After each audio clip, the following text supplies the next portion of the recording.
Hi, everybody. Welcome. We are here at the global Q&A for the film Quiet Explosions, Healing the Brain, directed, produced, and written by our... Well, when I was contacted and read the book, Tales from the Blast Factory by a Green Beret and Apache pilot, I was fascinated, very much so with what they went through and their arc, but also about the doctors that were healing them. I was like, this is happening. People are getting healed. We have to get this word out. But I said to Andrew, I'll only do the project if it can be a third military, a third athletes, and a third civilian. I felt if I could have a sampling of all of these people, which is why we have 10 characters, including a firefighter and a gymnast and a Navy gal and a man who was in surgery too long for 10 hours and lost his brain. He became brain impaired.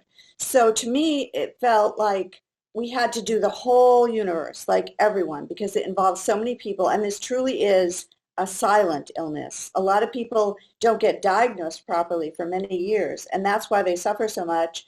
It's very difficult for the family members and the caretakers. So we're hoping that this movie will show people there is healing and there is hope, and they can get better. That's wonderful.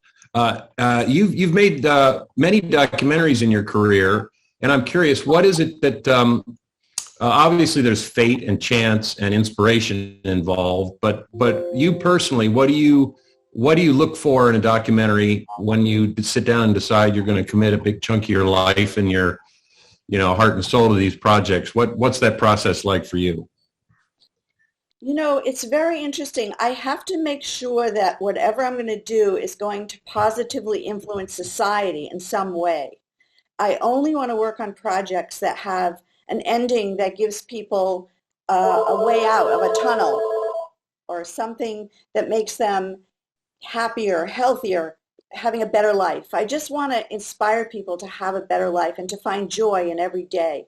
And usually, if someone contacts me, the criteria is I have to love the subject matter, I have to like the people, and they have to have the money. And how did you go about, from a filmmaking standpoint, how did you go about strategically, like a document, unlike a narrative feature film, a documentary doesn't even often have a guideline. You're out there trying to discover, you know the story you want to tell, you're inspired by certain aspects. But there's there's no script to tell you what set to build or what character to cast. What would you say, we talked about how you wanted to cover an expanse, but how did you go out building the actual subject matter? How did you seek it out, find it, and land on it? I really took the threads that came in and I would go on the thread and weave it together. So when I met Andrew Marr and Dr. Gordon, I said, okay, who's your patient that's a female? And they told me about Juliana, the gymnast. And then, one by one, another doctor I met, and then he told me about one of his patients, Sean Dollar, our surfer. So it's like what I do is I have no agenda. I don't want to know what this is going to happen. I want to open up like a huge, expanse and let anything come into me and then follow those threads. And each thread I pull and pull and pull. Now, I knew I wanted an NFL player. That was very difficult to get somebody who would speak out against the NFL. So that was the last person. Mark Rippon and Anthony Davis were the last to come in. But it was very, very important, and thank God they did, because they spoke from the heart and they spoke from the soul. And I went to get to know them for like a week before I even brought cameras. We would walk, we would talk, we would stay together, we would eat meals together. They had to trust me. I had to get their trust. It was the only way. I do that with all my characters. Well, that's a great transition to ELISA in terms of, documentaries are written. They're also discovered. They're also shot. And I think that's kind of similar with fiction films. I think it was James Cameron who said, there's the film you write, the film you shoot, and then there's the film you edit. Right? And they're always three different films. So you shape it, you build it, you have these aspirations, and then along comes ELISA, who's got this footage, and it's time to actually write the film in the editing room. So ELISA, talk to me about that process for you, and And something I'm fascinated by is, you know, when you shoot a narrative film, you've got these sort of very fixed dailies that come in, right? The editor knows what scene is coming in, and, you know, it's usually a complete scene. So it's got a beginning and middle and end. And, you know, if at the very least, at the end of the workday, you've got a cut of a scene that has a structure and a shape to it. Whereas a documentary is being discovered, and it's you know, there is no map. So I'm very curious, how did your dailies come in, and how did you begin to build the structure of what you wanted it to become? And I'm very curious if that structure changed in a big way or evolved. You know, the big difference between a feature film and a documentary is that there's no script, and it's literally written in the editing room in collaboration with your director. And so that collaboration is very important to understand. As an editor, for me, my first job is to understand what the director wants for the project. You know, so when I met Jerry, we had a lot of conversation before we even start editing. And our biggest task was to be able to weave 10 stories into one movie. It's very hard to do 10 stories in a documentary without being segmented, and the flow will be all steppy and weird. And then some people are stronger, some are, you know. So our biggest task ahead was exactly that. So what we did in this case, we cut the stories as one piece at the time, as one story at a time, and then we decided to weave them together in a way that was almost like a Lego structure. And we tried different things. The beautiful thing between Jerry and I, that we had almost the same ideas at the same time. It was kind of magical. We were finishing each other's sentences, and that's really something you really hope to have in an editing room in a documentary, because you don't have a script. So that magic has to happen. You have to be together on a journey, and we certainly were. And Jerry was such a trooper, because this was a very difficult documentary to cut, because, I mean, I spoke to other colleagues of mine. They would not cut a movie with 10 characters. It was hard. But she pushed, and we believed in it.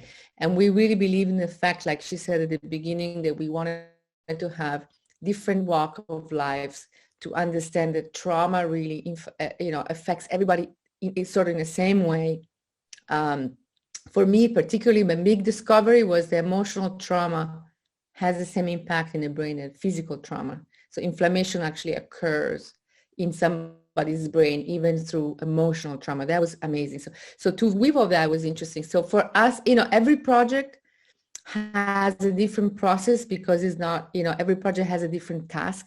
This one was, how do we weave 10 stories together? So for us, the way was to cut each story separately and literally weave them like a basket, and then try different, balances, and then create a way that there was a first, a second, and third act within the stories. It was challenging, but I think we did a good job. I think you did too, because I could feel that progression.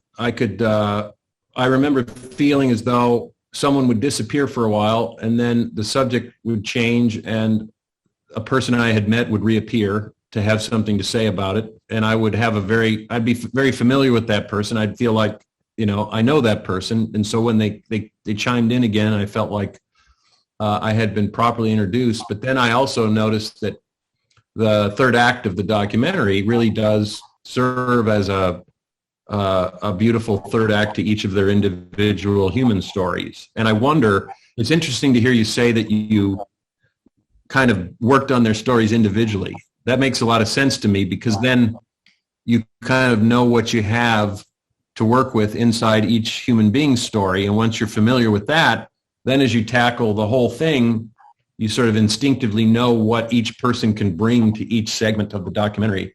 I'm curious, how long would you say you worked on, how long did the project go of 100% of your post-production time? How much of that do you think you spent individually with each person's story before you stepped back and said, okay, now let's look at the big picture? Well, what Jerry did, also because it was constraints of budget, she had junior editors doing a pull selects on the story. So I had string out of selects of each character that she sort of pre-selected. And then I went into each story and we did our own pass with that. And maybe I went back to dailies, here and there to create. So that process, my God, I forgot our calendar, how many weeks we had to all together. Maybe I think 24 weeks altogether, 20 weeks. It was yeah, Right? 4 to 5 months. Yeah. So it was what's interesting once you start cutting each character separately, you realize that each character goes through a similar process. There is, if you take a structure like a classical structure, of the introduction of the character, and then the darkness they go through, the dark night of the soul, so to speak. They all went to that place where they almost wanted to die. And then all of a sudden, some amazing miracle happened that these people were introduced to the possibility of healing, and they went through the healing process and they gained hope again. I mean, each of them really wanted to die at a certain point. So it became very clear once we put all the stories together that the first act was the illness. The second act, it was the darkness of the darkness. And then the third act is all these people finally, each of them finds their own way out of darkness. And that's like, Jerry's way of telling stories. She always wanted to tell stories that leave hope and enjoy, like she said. So we had actually those 3 acts, and that's how we did it. Yeah. I want to jump in and tell all our listening audience, by the way, that we will get eventually to a point where we're going to take a few questions from the audience, and that can be anywhere from filmmaking to actually asking about the subject matter itself, because, of course, Jerry, by this point, and the rest of the crew are experts in the discussion. We can address some of them. Elisa, I'm very curious. You mentioned you used to covet back when I was in film school what it took to edit a movie, shoot a movie, mix a movie. We all know that today all of those tools, are available on our home computers. And in fact, my very first feature film, I cut in my living room on, I think, Final Cut Pro. So I think, talk to us about what your editing room looked and felt like. And you know what I mean? I think if there's some filmmakers watching or people out there who might be inspired to tell their own story or bring their own subject matter to light, what did your editing room look like? And do you think it's changed over the years in terms of, I can imagine cutting a documentary on my living, after dinner, and now we have cloud technology that share it with Jerry, and talk about how maybe what your editing looks like. I come from advertising. I've done many, many years in advertising, had a company with a huge overhead. I was used to editing room costing, $5,000 a day. And when I finally had the courage to jump out of advertising and do what I really love, which is documentaries, also because my boy was 3 years old and I really want him to be around me doing things that are important, just like Jerry, very much like her. And I realized those costs were not affordable for documentaries. Even nowadays, a good documentary now has a budget about $1 to $1.5 million. So it's not like terrible, but it's obviously not like a feature film. So I was trying to figure out how, and every time I was trying to cut a documentary, it was always the editing room was a problem, was too expensive. So because I lived in Topanga Canyon in Los Angeles, which is a beautiful town by a national park, a state park, I had this idea of buying a 1968 Airstream. And I bought that. I refurbished that. I put it just far enough from my house so people wouldn't come there and bother me every 2 minutes. And I parked it at the edge of my property, right in the park. And it became this really pleasant time capsule. I changed the inside, completely refurbished. I put an editing table and another monitor where the other sort of bed would be. And so the director could be not like by me or wanted to be. And that became my new way. And I cut my first documentary I did there with Oliver Stone, like big documentaries. And it was really cozy and like really I said, helps you concentrate. And I was able to negotiate a fair price, an affordable price. I could just be paying myself without having to pay exorbitant amount of money to post-production places. So that was my hub for many, many years. And then Jerry and I cut in the Airstream like two little girls next to each other. It was so cute. But what we didn't know that winter that we were cutting, all of a sudden California, who was in a drought forever, had the biggest flood and rain, and it came down so hard that my skylight started leaking on the keyboard. So we ended up actually cutting with an umbrella. It was really ridiculous. She was so brave. She came, and every day in the storm coming from Topanga, which was like a big deal, but she was incredibly brave, and we had really a lovely time. We bonded also on that. That's wonderful. Since then, I moved, and now I have a very nice post-production. I have a three-room editing room with an assistant, like a proper place.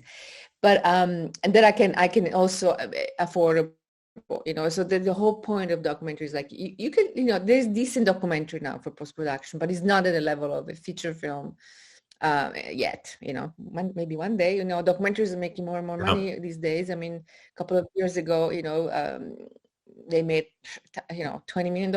It's not bad for documentaries. So we have hope for our documentary business to grow into be able to pay people correctly and to have proper editing rooms. But this That's wonderful. was my story. Sounds like you live in a kind of a chrome bubble. I moved since then. I moved to Northern Ireland. So now I'm in Northern Ireland, Hollywood, Northern Ireland. I love to write you describe it as kind of your own little bubble. And I think a lot of creative people seek out their own little sort of their version of a creative bubble, and it's different for everybody. But I love the sound of yours. Omri, I went to your website and checked out some of the other various things you've written and performed, and I just thought it was wonderful. I was listening to all the different tracks you had on your website. Your splash page is you sitting there with a guitar. I see what is that? Is that a viola, a cello in the background there, or a violin? Cello. Yeah. Okay. So you strike me as a man of many instruments. Is that true? Absolutely. I play anything that doesn't run away. So how many, go ahead and brag a little bit. How many instruments do you play? Well, since I moved from Israel to Los Angeles, and then from Los Angeles to Israel, a lot of my collection got a little diluted, but it's roughly, at any given time, there are 20 to 30 different instruments lying about and waiting to appear on a soundtrack. Wow. And as I understand it, you guys went full out for this. You ended up at the Budapest using the Budapest Scoring Orchestra in Hungary. So this was like a full-on orchestral score. I think when I did my first feature, we went to Poland, I believe. There's some amazing places to score and amazing musicians over in Europe.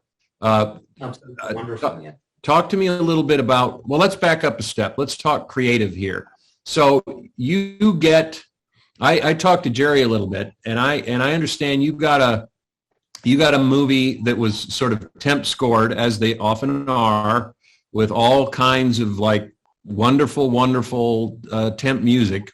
I remember when I made my first short, I told Jerry a story about how I temped my first short film as a director with a bunch of James Horner, and fell in love with it. And this is director's disease, right, Jerry? We put in our music, and we bring the film to life, and we get sort of comfortable with it, and then it's time to score the film, and there's this magical process, but it's a little nerve-wracking, right, where you go from having evoked with temp music what it is that you want to communicate, and then you put your faith and your trust into a composer who's not only going to match what you originally intend to do, but ideally is going to elevated as well. And I was very moved by the music, and I also noticed that it is very, very heavy. Like there's heavies, or I don't want to make it sound like that's a pejorative thing, but you know, music is a very important part of the documentary, keeping kind of an emotional heartbeat going, right? And emotionally, the movie's all over the place. It's from as Elisa said earlier, there are tremendous and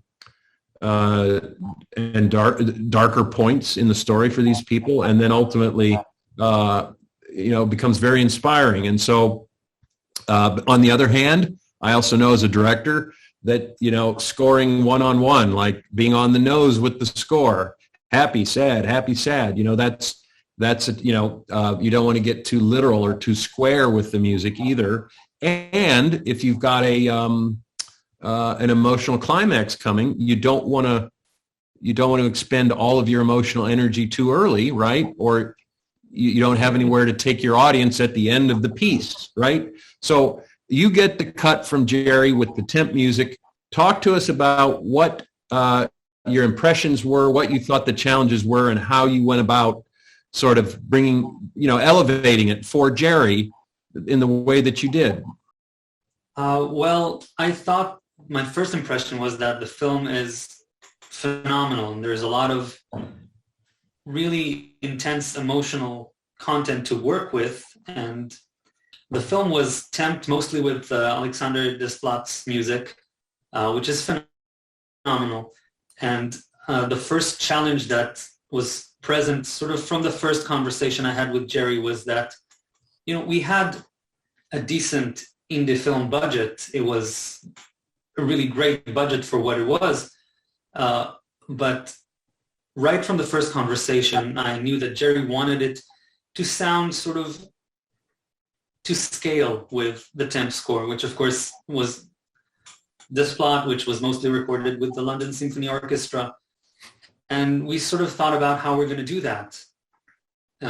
So I use a lot of instruments that are available to me, but at some point I told Jerry we were probably going to have to go get some more budget and hire an orchestra, hire at least 20 to 30 players. And, you know, like Elisa said it best, she was a trooper. She just went and got it done. We were booked for recording a few days later, which was phenomenal to me. It was amazing. First time that's ever happened in my career so quickly. And how did you start the creative process? Talk about. I'm curious also how much time you had. You know, from the moment you got the cut to when you had to go over and score it.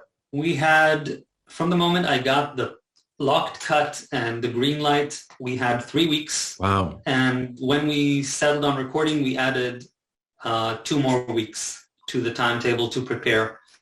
And this is a film with, I think, 79 minutes of fully orchestrated music that had to be recorded and mixed. So it was really a bit of a sprint for me. I did very little else for those 5 weeks, which is, you know, it was fun to do it that way. And the first thing we did was there's this big set piece of scene in the middle of the film, right around the middle mark of the film, with Sean Dollar, the surfer, and he's surfing these big waves, and there's this big musical moment, and that was sort of the biggest that the score got. So we started from that, because it was also really clear to Jerry like what she wanted with the temp score.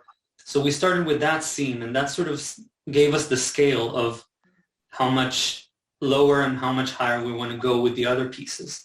And then we started writing themes. At first, hearing that the film has 10 characters, I thought, okay, we're not going to do like character themes, but we ended up doing character themes. It worked so well because the characters are so unique. They're so distinctly different from each other. And that's also a lot thanks to the editing, which was really fabulous. And the characters' themes sort of, when one character's story came to a place, like with Andrew Marr, who wrote the book. His story in the first part of the film comes to a really beautiful place about his family. So later on, his theme became like a family theme. And whenever we have like a family themed moment with another character, we would hear that motif playing. And we did a lot of like these connotations with the character themes that became emotional themes really throughout the film, and were sort of intertwined as the characters interact and speak together and like in a chorus about the same issues. So that was sort of our creative roadmap for the emotional content of the score. Cool. And you guys all benefited from the fabulous Mike Minkler, who ended up being your sound mixer. Did you, Omri, did you have any, were you there for the mix? Were you involved in the mixing process? Yeah, we had I mixed the music independently from that, and then we got together at this amazing studio that Michael Minkler was able to book for us at Formosa Group, and it was really fabulous to watch him work. He's, he was no nonsense, all business, just getting it done, going through the movie at an amazing pace and then going through it again. And by the time he finished going through it the third time, there was nothing left to tweak. It was really masterful. Yeah. Listen, look, we've got a handful of questions here. I think it might be fun to turn it over to sort of the audience Q&A and see what we've got here. And I'll see who it is. Okay, here's one for Jerry. The question is, where do you think the story of these people goes from here? Of course, the film has, a very triumphant ending, and but in terms of these people living with TBIs, what is your hope? I guess what is your hope, or what is your from what you learned making the film? How are these people's lives going to be different? If we could extrapolate past the end of the film. Sure. Well, I've followed these people, so I'm friendly with them, and I know what's happening later on. I mean, Annie, for instance, had a baby, which is so wonderful. The people, all of them, are mindful every single day of what they went through. So they're very careful, they're very cautious to keep up their regimen, whichever regimen that is. Like in Anthony Davis's case, our football player, he says to me, I never, ever miss my protocols. Whatever I have to take, morning and night, I take it religiously. People are so mindful of continuing their regimen so that they will stay healthy. And of course, not every single day of 365 days is perfect for them, just like any human being. And they're very aware of that. But they keep up this support, not just with their pills or their regimens or their hyperbaric oxygen therapy, but they keep up their support with their loved ones, their family, their people who are advisors to them, whether it be someone to talk to like a psychiatrist or a counselor, an AA. And remember, most of these people were alcoholics and druggies. I mean, most of them. So they are very mindful and aware that they could fall off the wagon at any time. It's sort of like a person in AA, they have to have their regimen and they continue that way. But the thing about Always 10 People is they want to give back to society. They want to help others. They want to inspire others. So I've noticed that each one of them in their own way is doing something very philanthropic, not so much monetarily, but giving back to society to help others. And that's a beautiful thing, I think. And I think they think the more they give, the more they'll receive. That's always my philosophy. So Alan cuddles the babies, and Mark Rippon had the pediatric hospital, and Ben Drybergen helps other veterans. So it's just a beautiful thing to see how they're doing and that they're keeping up with their families and their friends, and they need the support. They know they need the support. And they're very realistic that, this really took so much of their life away and they don't want to ever go back to that situation. So they are very mindful and they're very smart. These people, they learned so much about, almost committing suicide at the edge and now, now where they are. So I'm very proud and they're all courageous. To me, they're such courageous people. Not just surviving, but thriving. Right. That's right. Omri, someone in the audience wants to know how you came onto the project. You're coming to us from Tel Aviv, and I'm assuming that's your home base. And here Jerry is over in the States making this documentary. How is it you two come together? Oh, at the time I was living in North Hollywood. In Oh, LA. okay. Well, that helps. Yeah, it sure did. My significant other, who's a film producer, she was putting together this panel for AFI with about female directors, and she was interviewing people, and the interviews were at our house. And the second I met Jerry, I just, we got to talking about creating music for her director's reel, and that was the first time we worked together. It was a wonderful process, really. Jerry knows exactly what she's looking for in music, and she also knows why she's looking for those things, which I think is an important distinction, because understanding the context of music, from when a director comes to me and explains the context of the music that they're looking for, that to me is the most helpful thing, because it's not just, hey, I want the music to sound like this. This is the emotional subtext that I want to express, and then I can go sit at the piano or with my notebook and try to express those emotions through music. And it's like the most specific parameter ever. And it was such a wonderful and rewarding process that I immediately jumped on board when Jerry contacted me with Quiet Explosions. There was no delay compensation between my brain and my mouth going, yes, I'm in. Well, it's a wonderful score. And Elisa, we'll give you the final question. I think you're probably uniquely positioned to answer it, because you can be sort of you can speak on Jerry's behalf as well as your own. What was the biggest challenge in terms of this film becoming what it became? I think actually I already said it. It's just like the 10 characters is very challenging. It's almost like an don't do that kind of thing. Don't do a movie with 10 characters. As a filmmaker yourself, it's the risk of, because when you cut down to how much time you have for each character, it boils down to 10 minutes a character.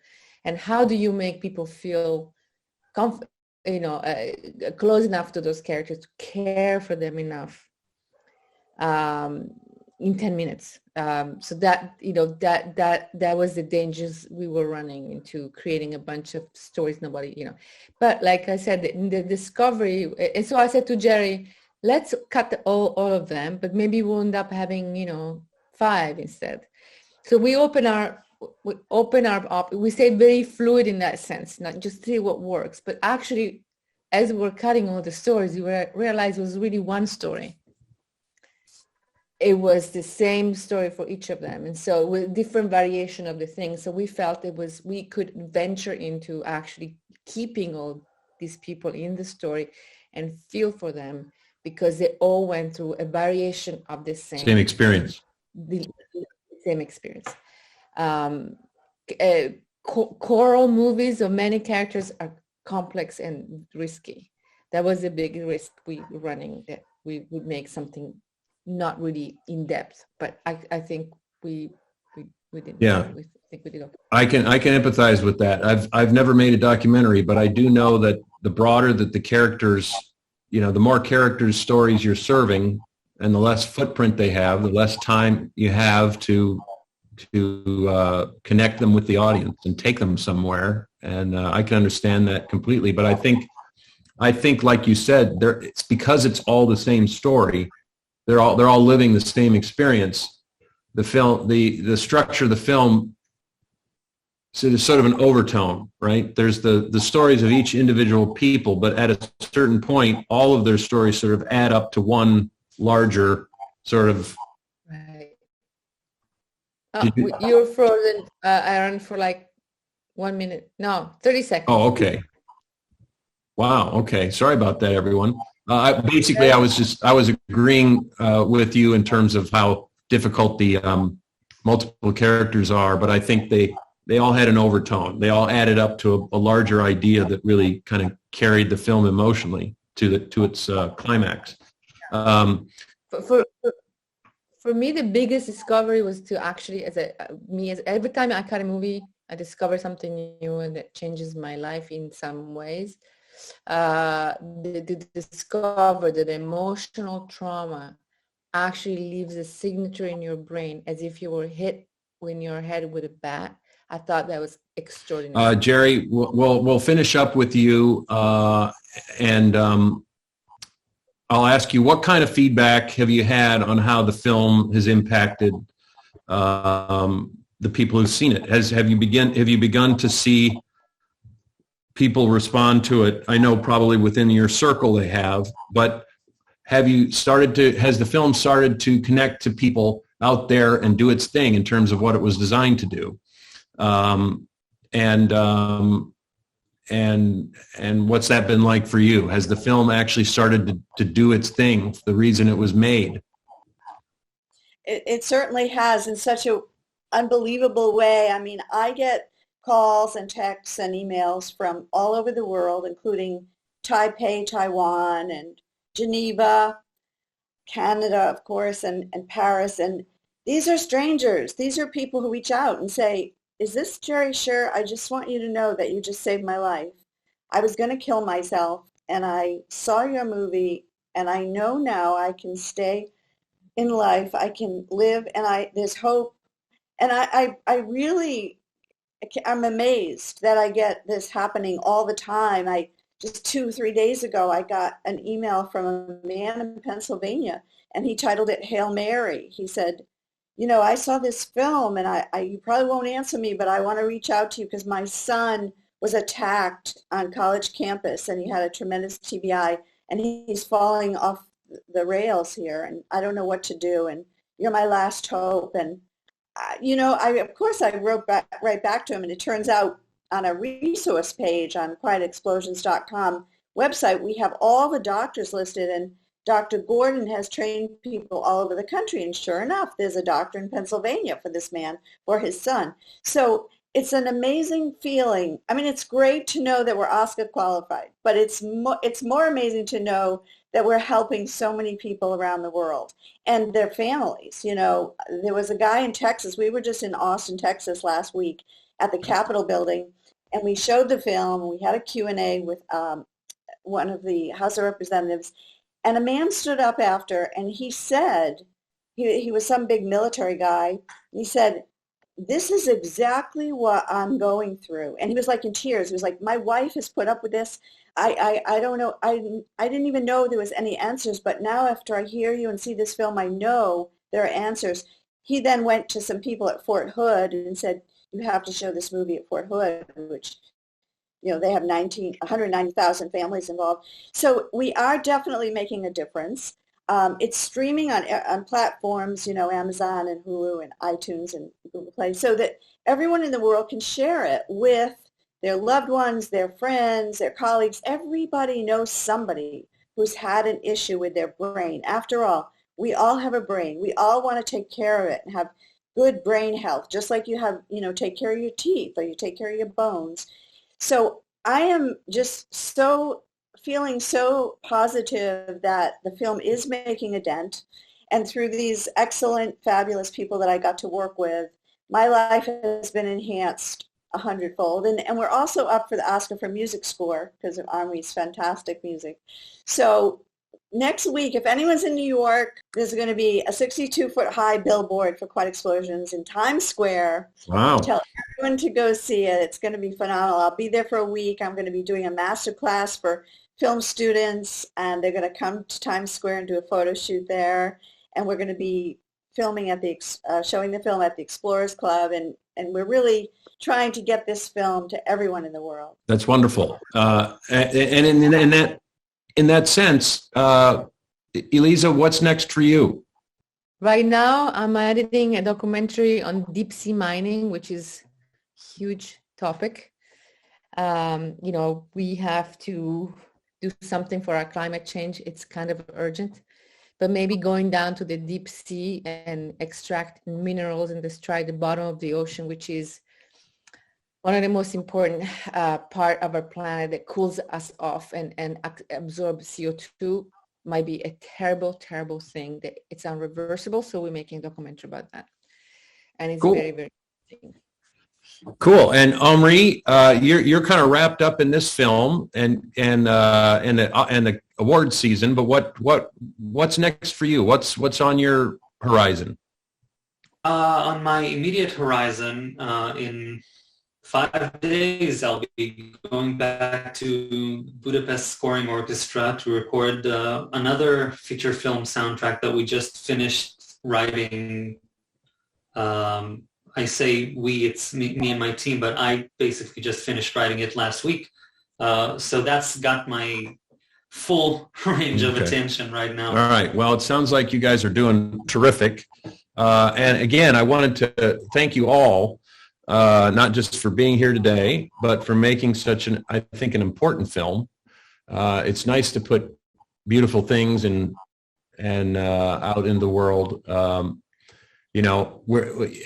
I've always felt as a filmmaker, it's not like we're curing cancer. We're not creating these cures, but every now and then we get a chance to talk about some of the, to share with the world some of the more hopeful and beautiful things going on out there. And I think you guys have delivered an important message and a lot of important information. And I really do hope, it's very personal to me. I really do hope the film gets seen by people who need to see it, and it does some good for them. Anyway, so that would basically conclude our chat today. And thank you for having me, Jerri. It was a pleasure to share the film, watch the film. It was very cool to meet you, Elisa and Omri, and I wish you all the best of luck in the future with the film this award season. And good luck, and thank you again. Thank you, Aaron. We really appreciate you. Thank you so much. And I'm told we're all supposed to wave goodbye, right? So thanks everybody for watching. Thanks for listening. We're glad you tuned in. We hope you enjoyed our chat.